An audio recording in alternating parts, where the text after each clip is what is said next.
So as you can see, chapter 3 is our water chapter. And the nice thing about chapter 3, it's short, it's to the point. We get into the properties of water and what makes all life possible on Earth. The nice thing about chapter 3, I only have 40 slides, so this is definitely a treat. All right, so going into those slides. So water is ultra important. Without water, life would not be possible on Earth. And so it is the reason why we talked about in the previous chapter with chapter 2, that water is going to form polar bonds. Water itself is a polar molecule. And so it is going to form hydrogen bonds. I should call them hydrogen bonds with other water molecules. And because of that, that's what makes life possible.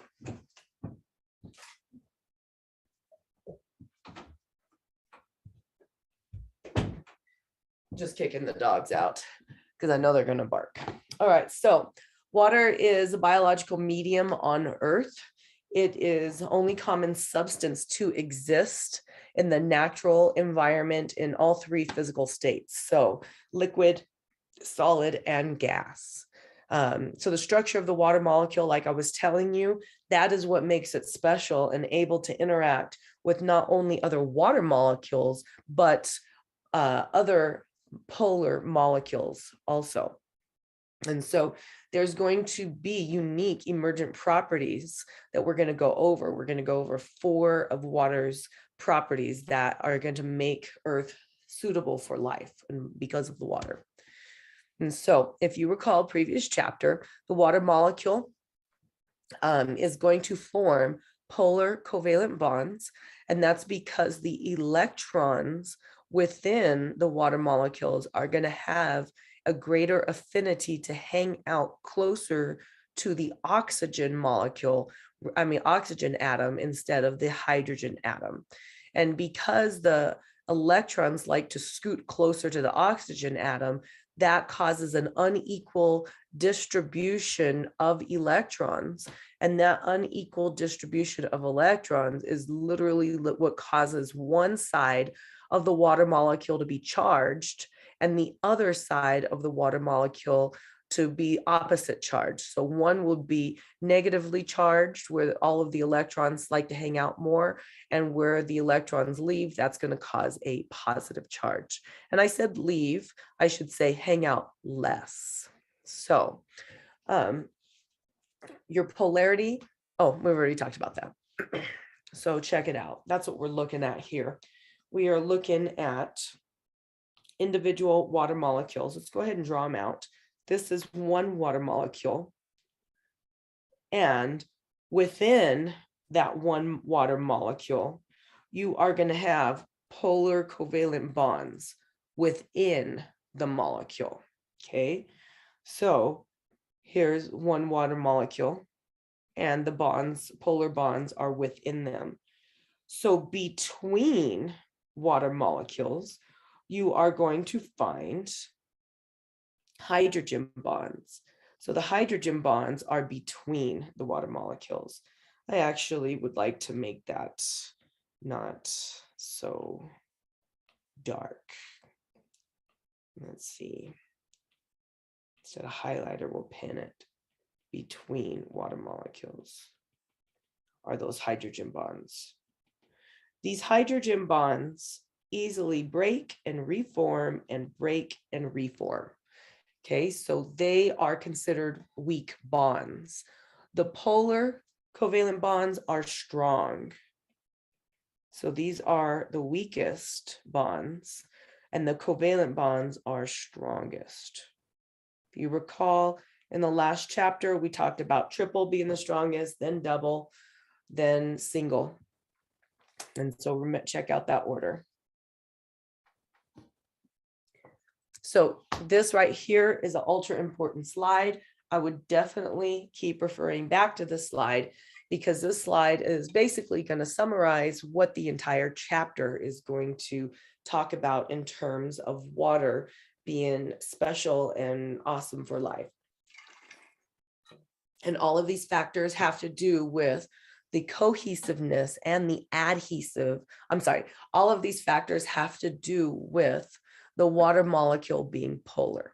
So to get started, the first one is the cohesiveness and adhesive behavior of water. What cohesion is? Cohesion is the ability for the water molecules to hold together. So when the water molecules hold together, that is called cohesion.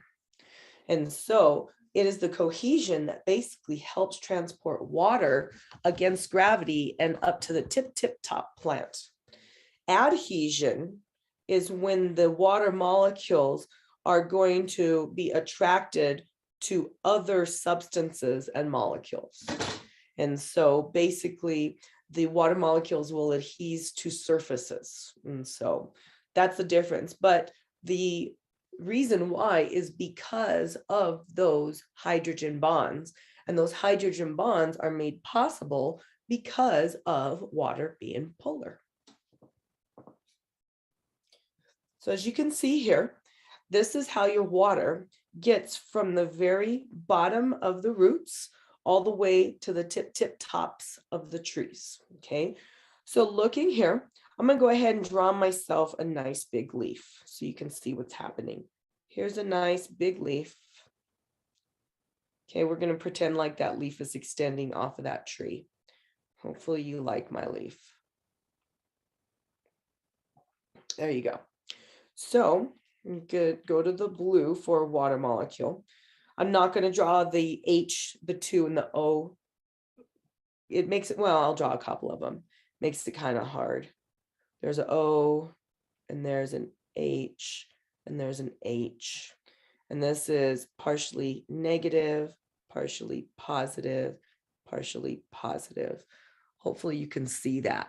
So what I'm drawing here is like a little sign and positive. Okay, so that's what that little fish sign, they do it a little bit differently too, but this is like the lazy way to do it. Okay, so because of cohesion, this water molecule is going to be attracted to the one next to it. Boom, boom, boom, just like such. And then the next, and then the next. Okay, I know it's getting real sloppy and real ugly, but go ahead and refer to right here. And that's what I'm trying to show you. And so what happens, I'm just going to go ahead and draw water like this on the surface of the leaf. Whenever you have sun, there's the sun. I'll draw a little happy face for him. There you go. There's his nose. So the sun is going to help with evaporation, and then you're going to have wind. Do wind in black. Then the wind is going to blow, the wind is going to blow, and then the wind blows. And so what happens, the water is going to come from the inside of the leaf to the outside of the leaf. And that process is called transpiration. Just like we perspire, your plants are going to transpire. So that is called transpiration. And when that happens, the water that is on the interior of the leaf is going to come to the exterior of the leaf. And then because of the wind and the sun, that water is going to evaporate. Evaporation, just like such. So when that evaporation happens, that water molecule is going to pull on the next water molecule, which is going to pull on the next water molecule and the next and the next and so forth. And then as you can see here, you get the pulling of the water molecules from one to the next. And so that is what is going to help to pull the water molecules from the tip top of the tree. I'm sorry, to the tip top of the tree from the root system all the way down.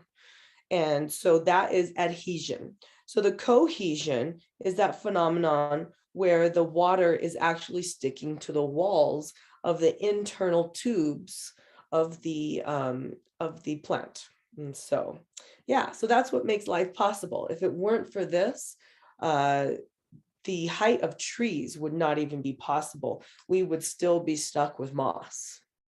You'll learn that when you take 112. All righty. Go ahead and take a screenshot if you love it. I'll give you a second.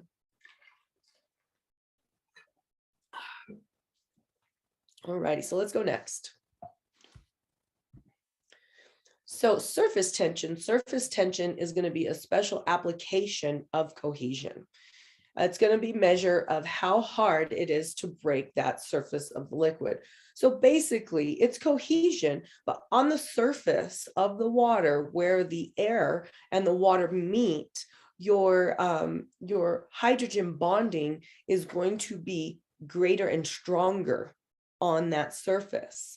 And so that is what makes water striders and insects able to basically just rest on the surface of the water. It looks like they're resting on a thin layer of plastic or glass or something. But it all has to do with a thicker, I should say a stronger hydrogen bonding on the surface of the liquid. So the second property of water. The second property of water is going to be the moderation of temperature by water. So water is special in that it is the only substance that is going to behave in this manner that can absorb lots of heat, but still withstand large changes in its own temperature. So when we talk about heat, heat is a measurement of energy, okay? And the temperature is that how we basically are able to relate the amount of heat, the rate amount of energy. And so what I'm trying to tell you is water can absorb lots and lots and lots of energy and maintain its own temperature very well. And so what water will do, water will absorb heat from warm air and release heat to cooler air. So let's draw, I'm going to pretend that it's a cold, cold day today, right? So let's say I don't put my dogs outside. They're spoiled. They go outside to potty, maybe jump around, and then they're coming right back in. But a long time ago, I had a dog that like stayed outside. She had access to the garage. She would just go back and forth and do her thing all day. While I was at school, she would just go hang out in the garage and it was warm in there. And I don't know, just old school dogs, I guess. But let's say I put out a hot bucket of water because I wanted to make sure that her water wasn't going to freeze. Okay, hot water. So I put in hot water out here for Shabu. Her name was Shabu to drink. Okay. So it's really, really cold. I don't know if I can make a snowflake.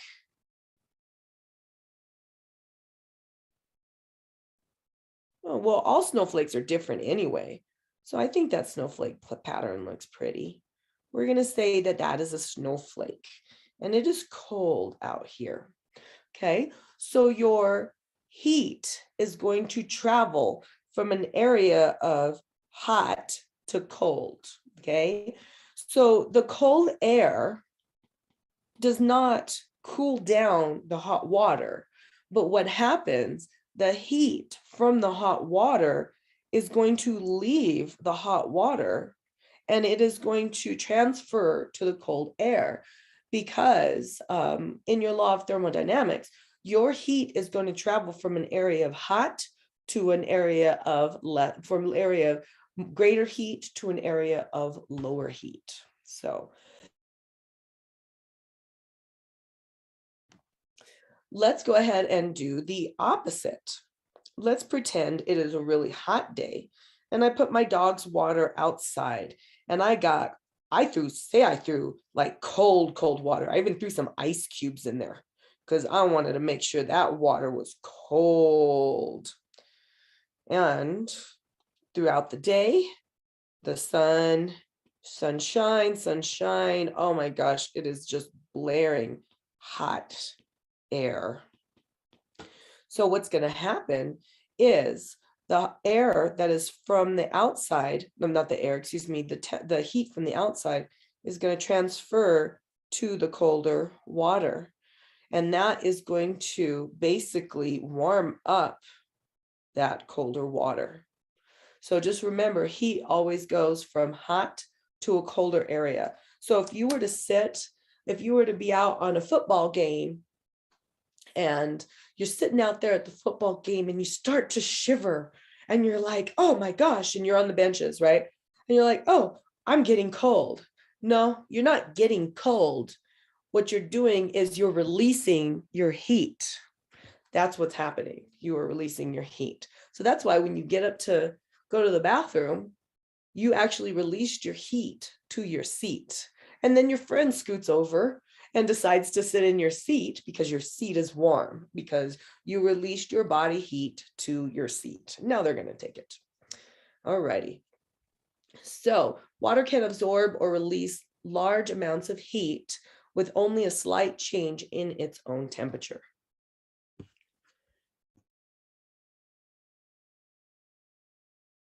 So let's talk about energy.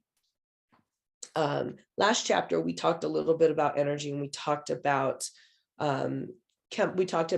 potential energy, and we dipped into some kinetic energy. This chapter, we're going to talk more about kinetic energy.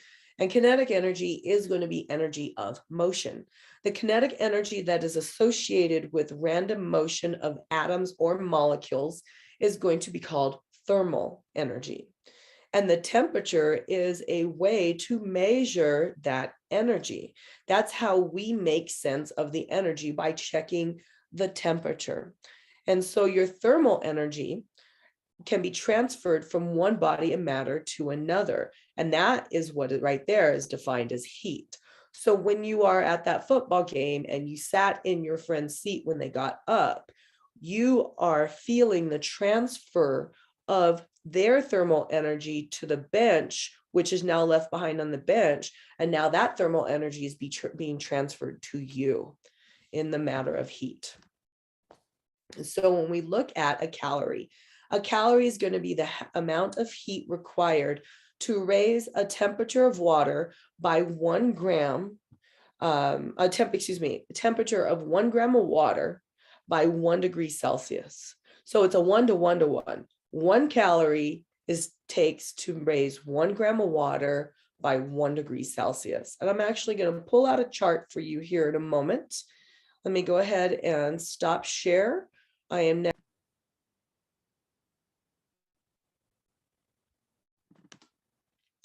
Okay, so let's go ahead and look at this chart. This chart is a great chart to illustrate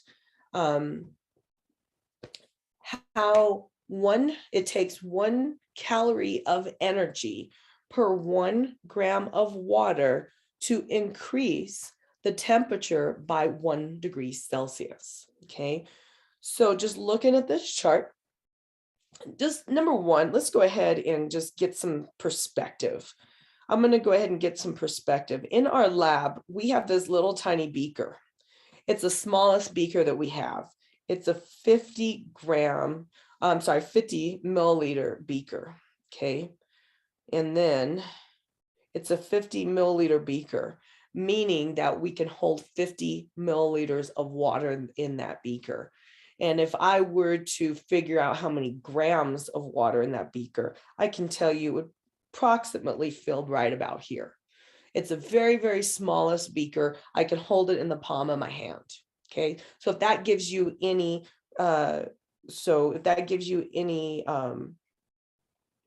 any perspective, so I'm going to put 50 grams, and then the total beaker can hold 50 mils. So the grams, we actually weigh it out to see what the mass is. The milliliters is the volume, if you recall. Actually, yeah, we did that already. So, all right, anyway, so just give you some perspective on what a gram of water is. It's tiny. It's very, very tiny, just a little bit. So now that we got that perspective, let's go ahead and look at our chart. You can see here, this is temperature in degrees Celsius, okay? And this is how many calories. Calories is going to be the measurement of heat. because we need to put value to it per gram of water. So calories of heat energy per gram of water. So I'm going to start here at 60 just because everything else is in my way. To go from 60 to 61 degrees Celsius, you input 1 calorie of energy per 1 gram of water. To go 61 to 62, another calorie of energy per 1 gram of water. I know my jumps look big because it's really hard to do minute, okay? Just imagine I am going from 60 to 61 to 62, 63, 64, 65. Every time I increase the amount, the temperature of the liquid, I have to input 1 calorie of energy per 1 gram of liquid. So if you can imagine having actually 50 grams of liquid, that's a lot. Okay, so that's going to take a lot. All righty, so once we get to this certain point here, and we want to turn that liquid into gas, then we have to input 540 calories of energy to transform 1 gram of water from a liquid state into a gaseous state. So essentially what's happening is, I'm going to go ahead and draw off on the side. I'll draw it in yellow. If you recall water, your water looks like this: oxygen, hydrogen, hydrogen, right? And then you have oxygen, hydrogen, hydrogen, and you have hydrogen bonds. And then oxygen, hydrogen, hydrogen. You got hydrogen bonds, hydrogen bonds. So just review what your water looks like. So this is liquid water. So every time you put more energy into the liquid water, it is going to start straining the hydrogen bonds.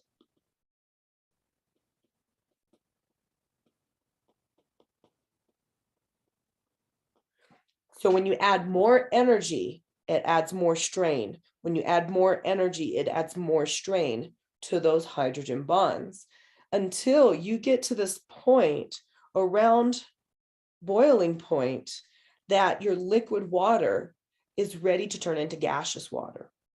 And when that liquid water is ready to turn into gaseous water, what's going to happen? These hydrogen bonds are going to break. Hydrogen bonds are going to break. No longer straining. Excuse me. And now that is hydrogen gas. That is water vapor.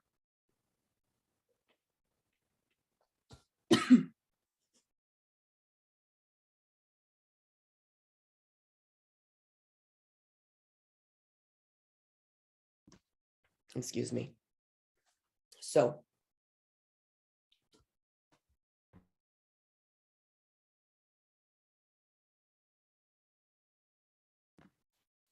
with this, just imagine watching water boil.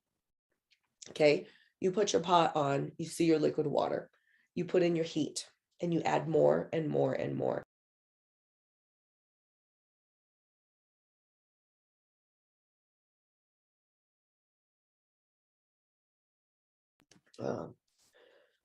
I'm glad I got a mute button, man. Okay, so with that, pretty soon you see your water, as you add more energy in it, you see your water start to kind of turn over.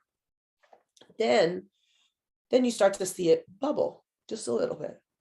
Then it starts popping even more. Then eventually it goes into a rolling bubble. And then you start to see steam come out. So what's happening when you put that energy in, initially those bonds are straining. And then when the water starts to boil and that vapor starts to come out, those hydrogen bonds are breaking, and the liquid water is going to become gaseous water. If you leave that pot on long enough, eventually you will boil out all of that liquid water and it will all be gas.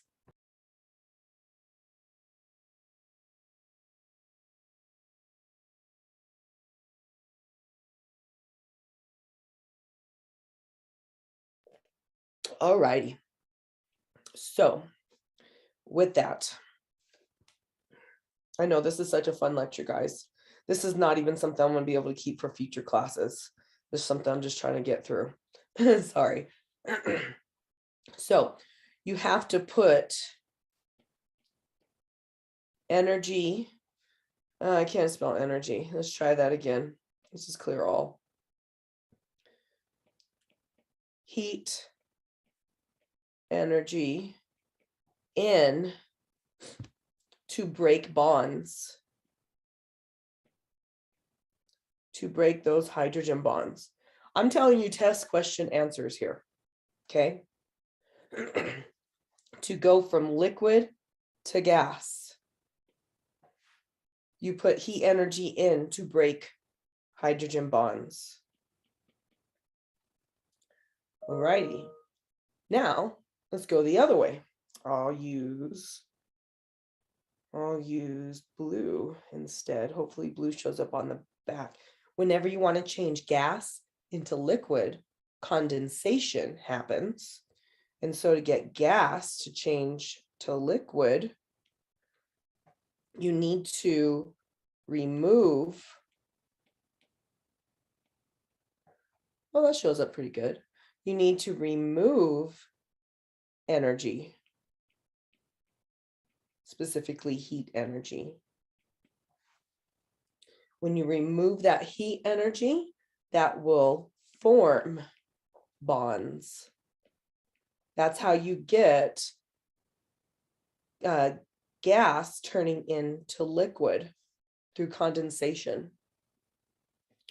All righty, that right there is test questions, okay? Heat energy in breaks hydrogen bonds, changes liquid into gas.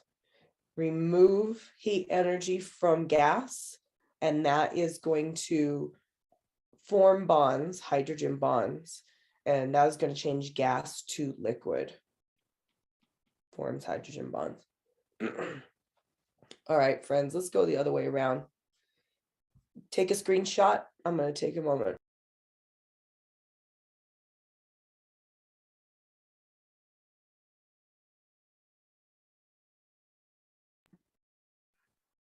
Okay, so let's go ahead and clear that. So the next, if you want to cool, to go from one to the next. As you go from 1 degree down to the next, you remove a calorie of energy per gram and so forth. Take out 1 calorie of energy per gram to go down 1 degree, 1 degree, 1 degree, until you get to this point where liquid water is going to start freezing into solid water. And in order to do that, the removal of 80 calories of heat energy needs to be removed,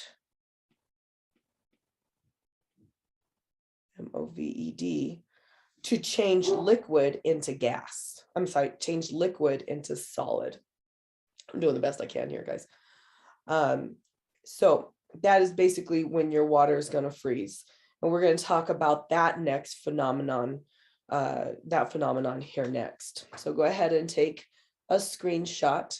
And by the way, that's 80 calories of energy per gram of water in order to freeze liquid water into ice.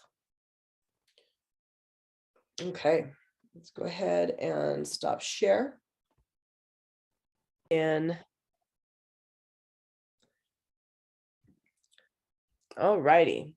So back to the calories. Whenever we look on packages and we see calories on packages, essentially what we're looking at kilocalories, which means thousands of calories. So 1 kilocalorie equals 1,000 calories. So if you look at a package of food, I was looking around to see if I had anything. I actually do have something here I have a granola bar, and the granola bar says it is 190 calories for 2 bars.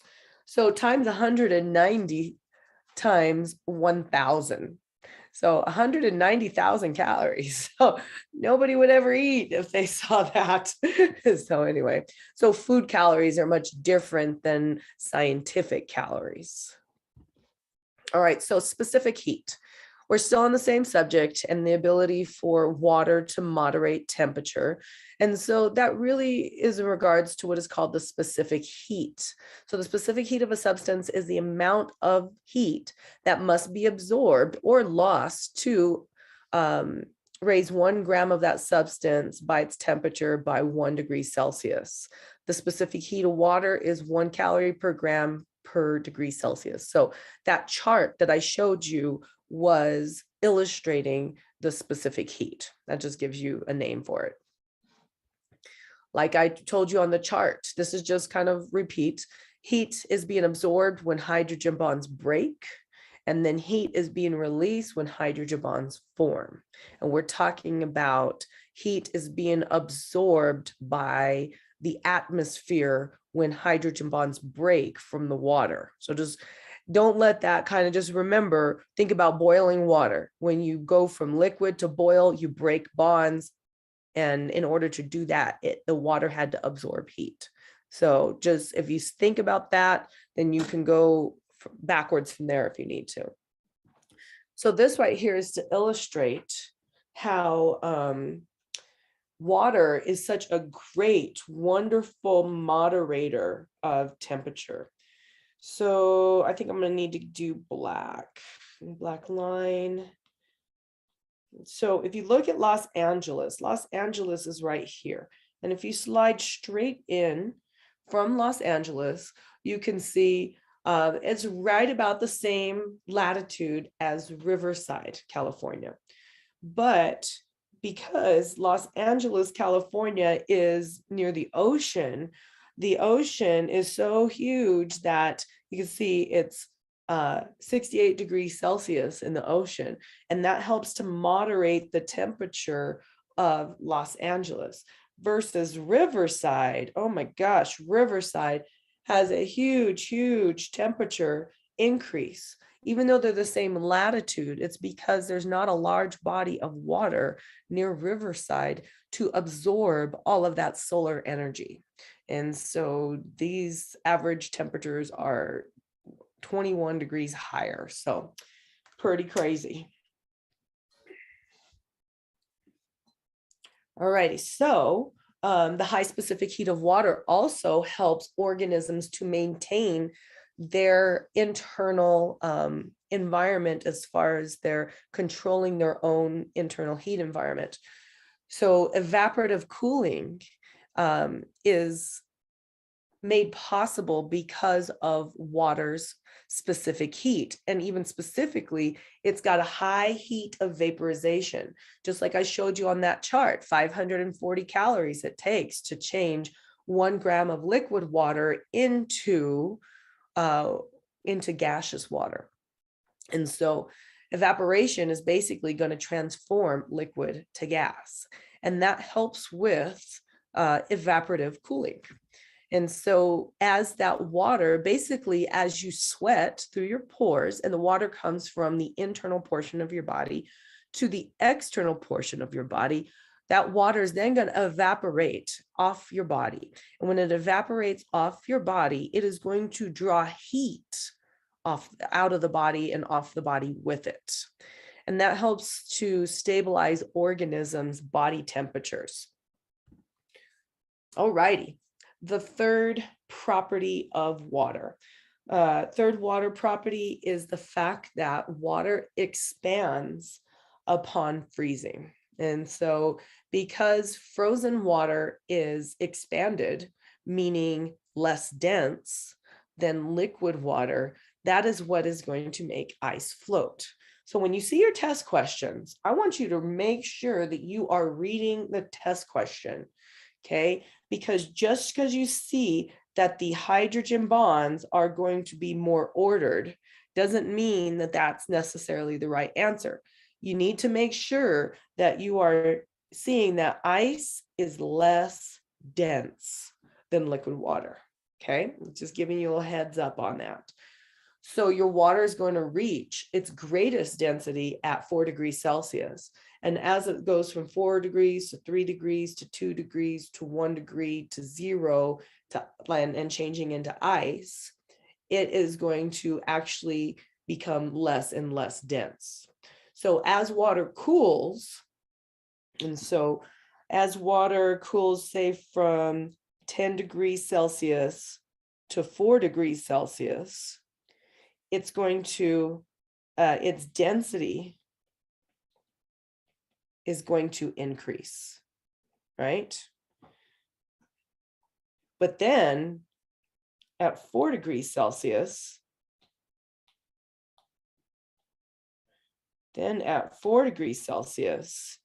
heading down this way,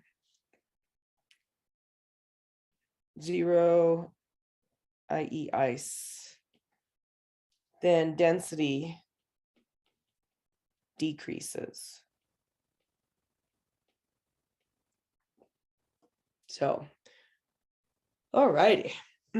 Let's go ahead and show a picture of that. Go ahead and take a screenshot if you can read that. It says density decreases.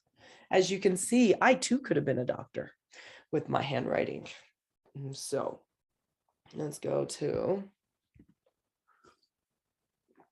ahead and illustrate this. All right, so we're looking at liquid water. And so as we look at liquid water here, we can see that I actually want to do it, let's clear that, do it in yellow. Yellow didn't take. So you look at liquid water here, you can see hydrogen bonds breaking and reforming, okay? The hydrogen bonds are not set.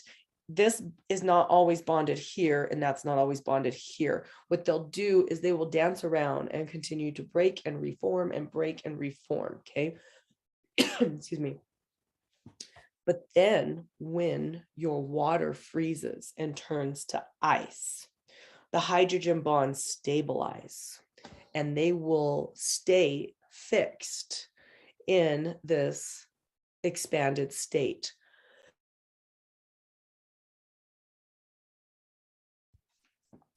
So this expanded state is going to form a lattice with all of those water molecules, okay? So because of this stableness and they are expanded, ice is less dense than water. When I'm saying less dense, I want you to think about this.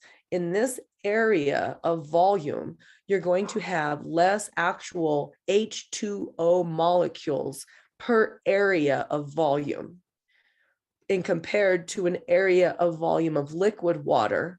If you have a comparable area, but this area will actually have more actual H2O molecules within a comparable area. So the density of the molecules in this area of water, there's more molecules. So it's more dense being liquid versus less dense being ice. And it is for that reason that ice floats. And because ice floats, that makes life possible. Because if ice didn't float, you wouldn't have organisms being able to live underneath the water. And so what would happen, you would be like Scrat. Let's see if I can draw Scrat. You guys remember Scrat from Ice Age, right? I'm gonna draw his little legs and little hands, right? There's Scrat's little legs and hands. There you go. He needs some, on Scrat, he had some tusks on Ice Age, if I remember. There you go. Beautiful little Scrat. But if you remember, every single episode when they started, or at least the first one, Scrat was frozen. He was frozen. And then he started wiggling when the ice age started melting, he started wiggling his little nose, and then he started wiggling his head, and then he reanimated himself. Okay, so friends, that doesn't really happen. Now, don't get me wrong, there are some bacteria that are reanimating right now in the frozen tundra of Russia. That's possible, but bacteria are special. So you don't actually have organisms that can freeze and reanimate. So obviously ice age is wrong. So it's a really good thing that your water will go ahead and freeze on your ice will freeze on top of your water. And that way these organisms that are underneath the water, they can live. And that will actually help to insulate the water too and protect them from the elements on the other side of the ice. And so that was a pretty darn good scrat, I think. My first one. All righty. So we're not going to talk about global warming yet. We'll talk about global warming in another discussion whenever we go into after our photosynthesis.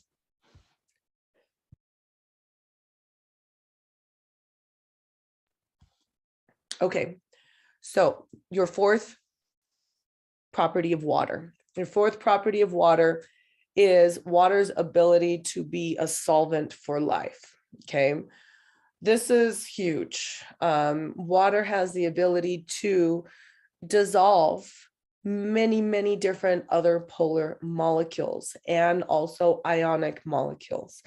And so because of that, that is literally what makes it possible for organisms to live, water's ability to be an awesome solvent.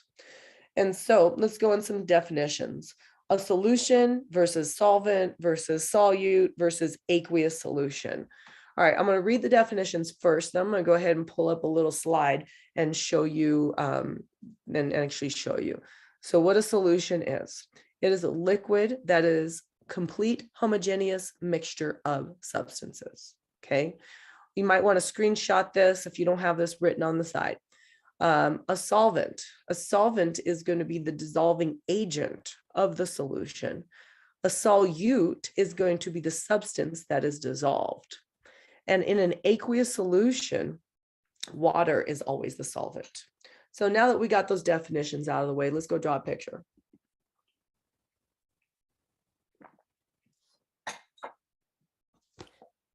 Okay.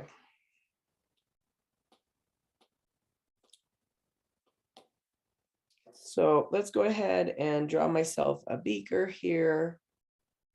Okay. And then here is the liquid in the beaker. Actually, let's go ahead and make that liquid blue because I'm going to make that water. Make that liquid in the beaker. Okay. So I'm going to have a bunch of tiny little dissolved particles in the water. And let's see if we can make them cute. Make ovals. There we go. All these tiny little dissolved particles. Sorry about the naughty dogs.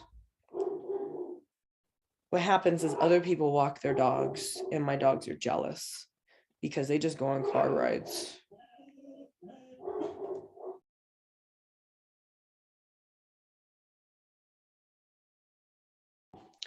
All righty. So all of these tiny little dissolved particles are called solutes.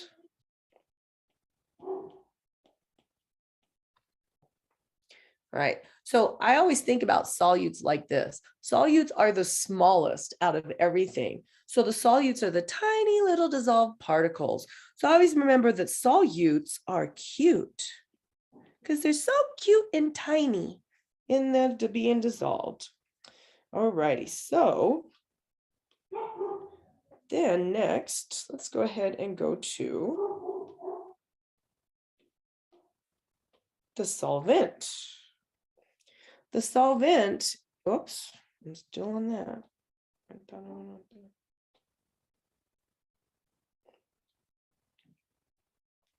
The solvent is all of the liquid that dissolves the solute.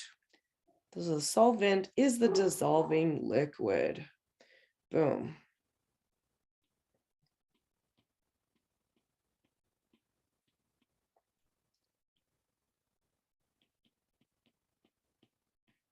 dissolving liquid. All righty. So you got solutes, you got solvent, and then you have yourself put the solutes and the solvent together. And that is what defines this as a solution. So think about the solution to the whole problem, the solutes plus the solvent. And because this solvent is water, because most solvents are going to be water in a biological medium, we're going to call this an aqueous solution. All right, feel free to take yourself a screenshot.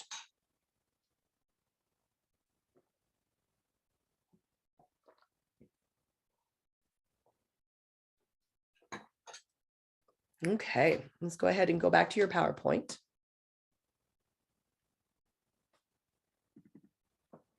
All right, so your water is very versatile, and that is all because of water's polarity. So when an ionic compound is dissolved in water, each of those ions is going to be surrounded by a sphere of water. And that sphere of water is going to be called a hydration shell. I would definitely put a little star on the next slide because we are going to see that probably on a test, the hydration shell.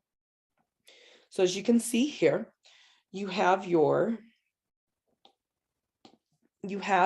salt. So sodium chloride is what we're looking at here. You drop some sodium chloride in your water. Okay, what happened is because sodium chloride is ionically bonded, the sodium and the chlorine are going to separate and they're going to be surrounded by the water. And so because your chlorine is a negative anion, the positive ends of the water are going to surround, they're partially positive, are going to surround the chlorine in its hydration shell. Okay, so your sodium is a cation having a positive charge. So the partially negative ends of the water molecule are going to surround the sodium. And that happens for every single one of those salt molecules for the sodium chloride atoms. And so that is literally what makes salt dissolve in water. Okay. At some point, you can actually oversaturate water where there's not enough water molecules to surround the salt. And that's when you'll end up with the salt basically building up in the bottom of the solution if left alone. And so there's only so many hydration shells that can take place. You have to have enough water to surround and dissolve all of the salt. You've experienced this before. So not only can you do this with your ionic molecules or ionic compounds, can also do it with larger polar molecules like proteins. So here's your protein right here. The big purple thing is a protein, the whole thing. And you can see the water molecules are surrounding the protein molecules. So protein molecules are polar molecules. And the reason why is throughout the protein molecules, there's an unequal distribution of electrons. And that unequal distribution of electrons causes electronegativity and electropositivity in specific spots. And it is that unequal distribution of electrons causing that, making that polar. And so as you can see here, your partially positive end on the hydrogen end of the water is going to be attracted to that partially negative portion of the protein. And then the partially negative end of the water, the oxygen end, is attracted to that partially positive end area on the protein. And this is what helps to dissolve protein. So if you've ever had a protein shake, you know you need a lot of water in order to really get that protein shake dissolved. Okay. So you've done this before with sugar. Sugar is also a polar molecule. And if you've ever made Kool-Aid and then you put Kool-Aid into the water and then you put sugar into the water and you mix and mix and mix and you look at it, you're like, oh, that's not enough sugar. And then you put some more. That's not enough sugar. And you put some more. And then pretty soon your sugar won't mix with your Kool-Aid anymore. And you got clumps of kind of little bits of sugar in the bottom of the Kool-Aid. And you're like, yeah, all right, that's enough sugar. So that's an example of oversaturating a solution. All righty. Hopefully you've been there before. As a kid, that's the best. As an adult, that's called diabetes. All righty. So hydrophilic and hydrophobic substances. So basically, up to this point, I have been describing hydrophilic substances. Hydrophilic substances are substances that have an affinity for water. They are water loving, okay, in quotes. Hydrophobic is exactly how it sounds. They are afraid of water. They do not have an affinity for water. And so oil molecules are going to be hydrophobic. And the reason why is because for the most part, they have non-polar bonds.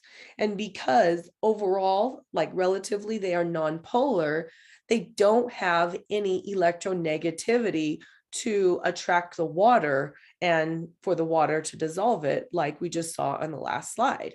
Instead, the water is not going to dissolve it. And that's why they say that oil and water do not mix. And so most of your chemical reactions in organisms are going to involve solutes dissolved in water. And so when carrying out experiments, and this is where we start getting into I hate this. We are going to use the mass to calculate the number of solutes molecules in an aqueous solution. Okay, so we're starting to get into molarity. Now, before I go into all of this, I want to make sure that you guys have taken a screenshot of this right here. Take a screenshot because I want you, we're going to actually talk about this. So I want to make sure that you definitely have this. Because when we're talking about molarity, we're going to be talking about the solvent, we're going to be talking about the solutes and the mass of those solutes and the solvent in milliliters. So let's go ahead and write that down right now. So when we do the solvent, it's going to be, the solution. Wait, solutes. I need to take a, that's what I thought. So molarity, molality, two different things. So we're going to be talking about the solution in milliliters.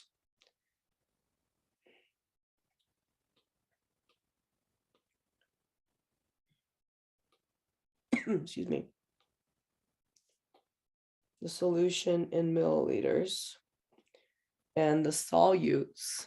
The solutes, we're actually going to be talking about the solutes in what is called moles. Okay, well, because we don't really connect with moles in the same way.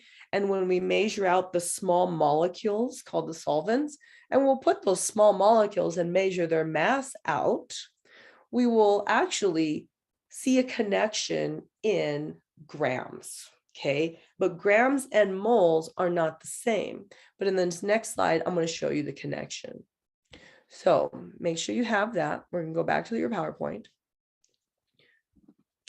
So when you're in lab, okay, I want to basically give you value to what it is I'm about to say. When you're in lab, I'm going to put a bunch of solutions out. And on those solutions, you're going to see labels on the bottle. Okay, like for example, you might have a bottle here that has a label and it says a 0.1 molar solution of sodium chloride. Okay, that's not very much actually. But when I'm talking about that, I'm talking about how much concentration of sodium chloride is in the solution in comparison to the liquid in the solution. Okay, so that's what we need to understand and know molarity for.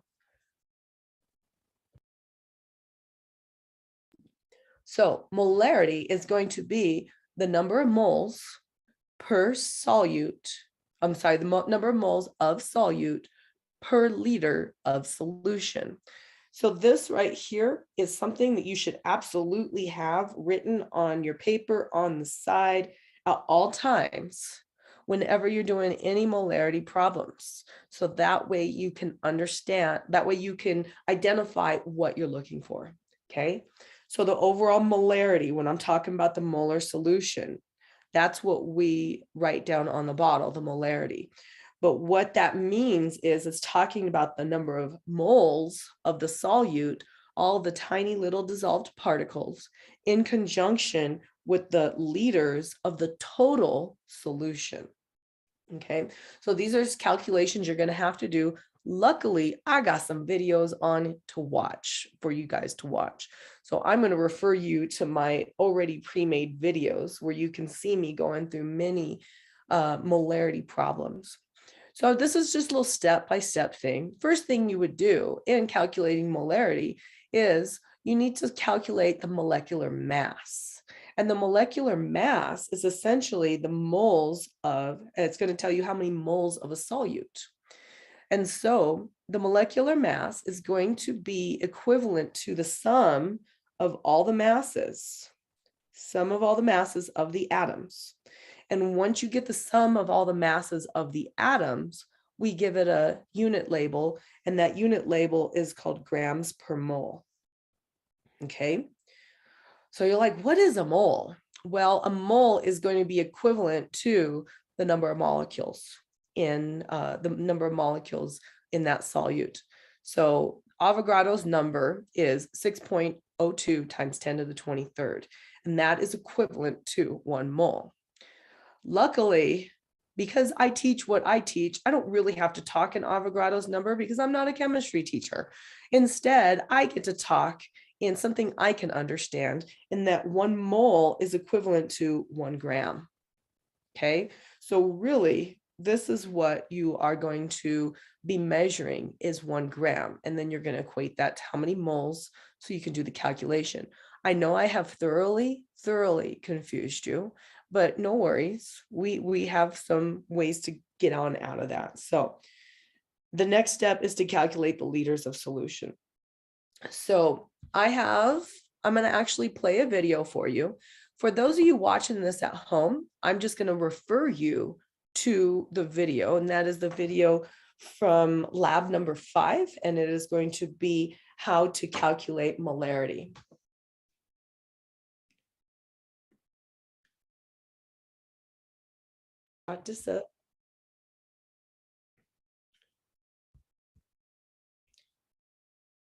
Okay, at this point, you have watched your molarity videos that are found in your lab number 5. There's the one that's Mr. Kazi molarity videos, and then there's also my example molarity videos too. If you are finding that you are needing more examples, I have definitely many more videos, and we can do some practice stuff when we do the lab. So, excuse me. Alrighty, so with this, water is so important. Biologists are always seeking life on planets that have water, okay? Because we can't live without water. To date, more than 200 planets have been found outside of our solar system, and there's evidence that a few of them actually have water vapor. In our solar system, Mars has been found to have water. And so you can see here, there's some actually ice in the ground in Mars. And then you can also see remnants of water flow in the actual geographical structure of Mars itself. So with this, we're still talking about water being an awesome solvent. Okay, so when we discuss water being an awesome solvent, we have to include the fact that water can become an acidic solution or a basic solution also. I shouldn't say water can become, water can disassociate an H and cause other solutions to become acidic or basic. Okay, there we go. So your water is H2O, if you recall. Okay, so whenever you have H's that are disassociated and broken off, these are called hydrogen ions. Okay, and then what's left is the OH. And because the H plus left, that means makes the OH minus. And this is called a hydronium ion. So this H plus can actually go join another water molecule, making what is called a hydronium ion. And you're like, what? All right, no worries. Let's go ahead and just show you this. Your water is in a constant state of fluctuation. So as you can, the covalent bonds actually do make and break in water. And so they're still strong. Don't get me wrong. They're still stronger than hydrogen bonds, but they will break. And so as you can see here, the, get my pen to work. The hydrogen from this water molecule attached to this water molecule, that made this one a hydronium ion, and that is a proton. It's a positive charge. And this made this one a hydroxide, and the hydroxide has a negative charge. Because of this situation right here, that is what is going to lead to solutions having a change in pH, okay? And the fact that there's a situation where the hydrogen is free floating before it switches, right? This free floating hydrogen leads to acidic solutions. Alrighty, so let's get to it. Then that constant change, you're going to have constant concentrations of hydrogen, H pluses, and OH minuses situation. And that can change the chemistry of the cell. When the hydrogens and the hydroxides are equal, it's pure water.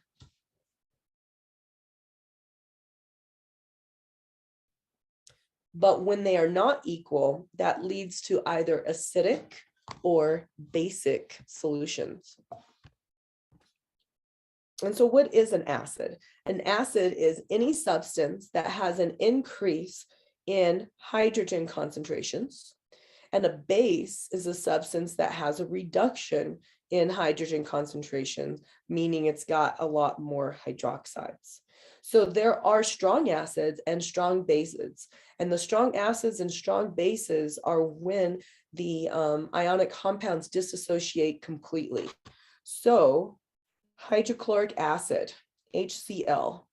HCl will dissociate to become H plus and Cl minus. This is an extremely strong acid. And the reason why it's extremely strong is because the reaction goes in this direction and usually does not go back.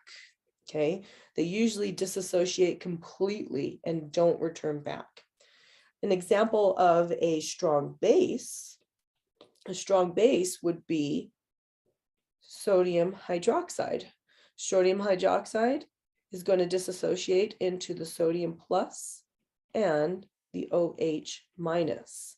And once again, it is a strong base because the direction of the reaction goes in this direction and it doesn't go back.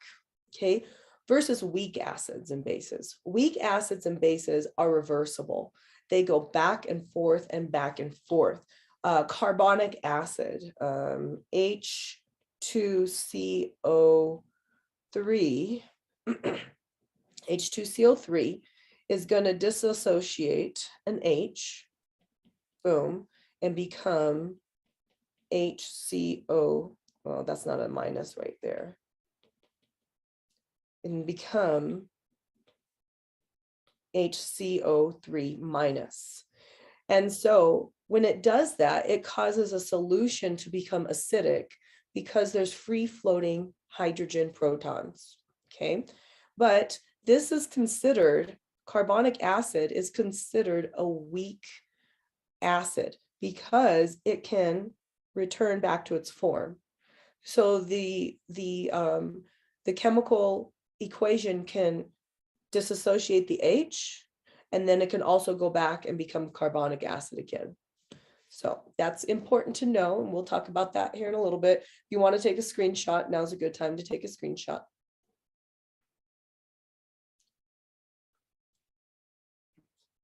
Okay, so what is an acidic solution? Acidic solutions are solutions that have a pH of less than 7, and a basic solution or basic or alkaline has one that's greater than 7. 7 is neutral.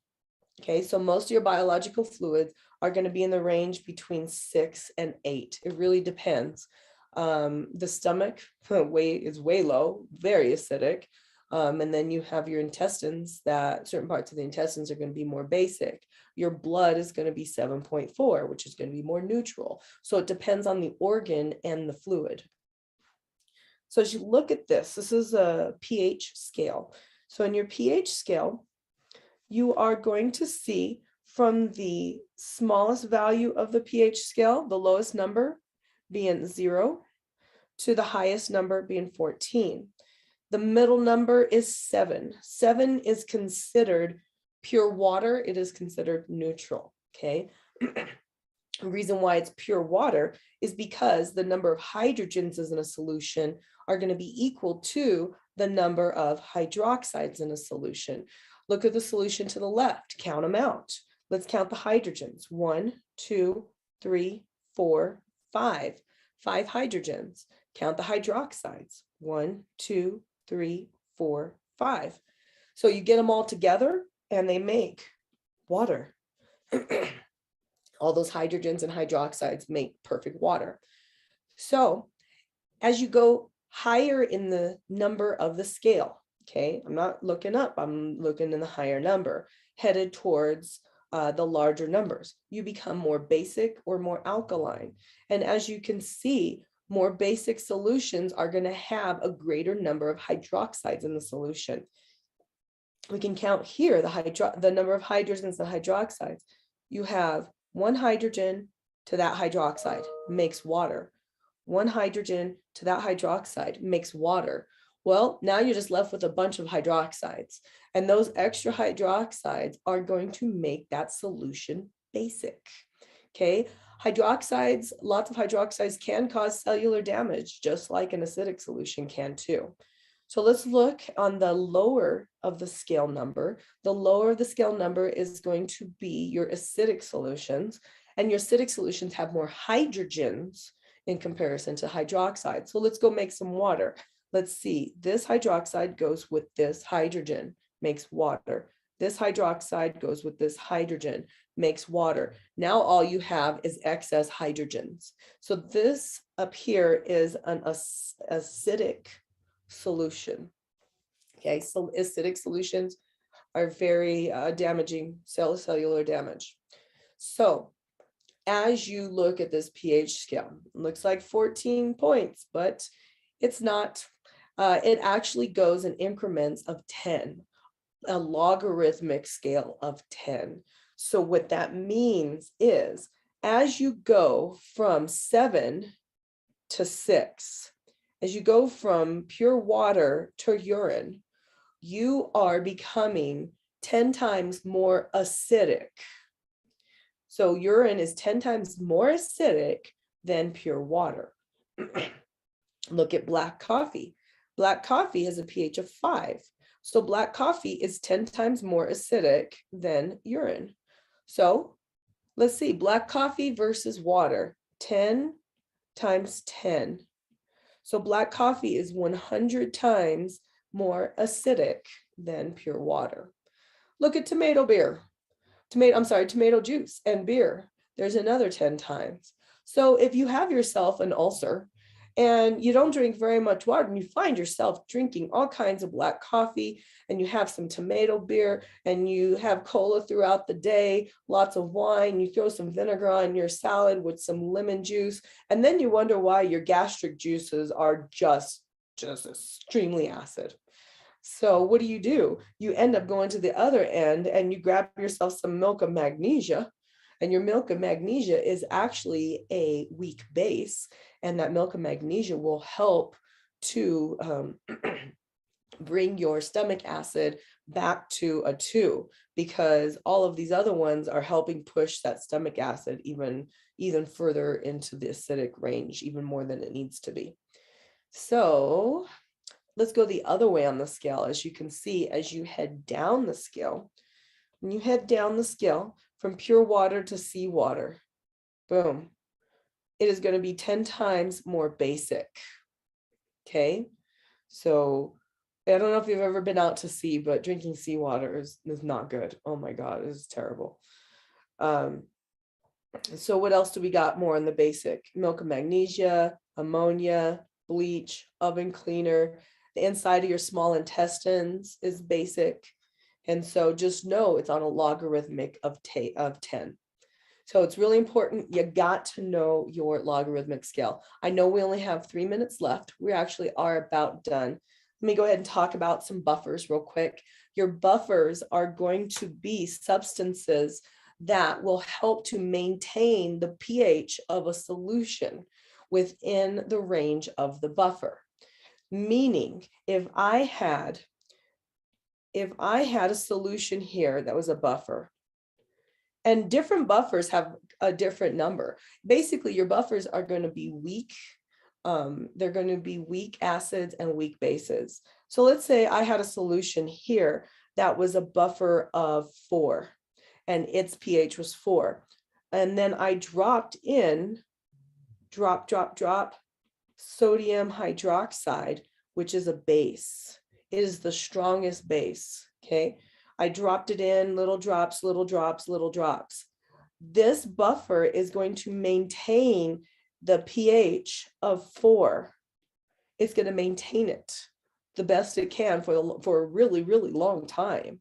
Versus if I were to take this sodium hydroxide and drop it in water, water is a 7, and I drop it in water, oh my gosh, that pH of the water is going to, it's literally within a couple of drops, it's going to shoot to a pH of 11 or 12. So the buffer can maintain the pH versus something that is not a buffer doesn't. So just know buffers are not always number 7. A buffer is a weak acid or a weak base that will maintain its own pH, even when adding in a base or an acid to it.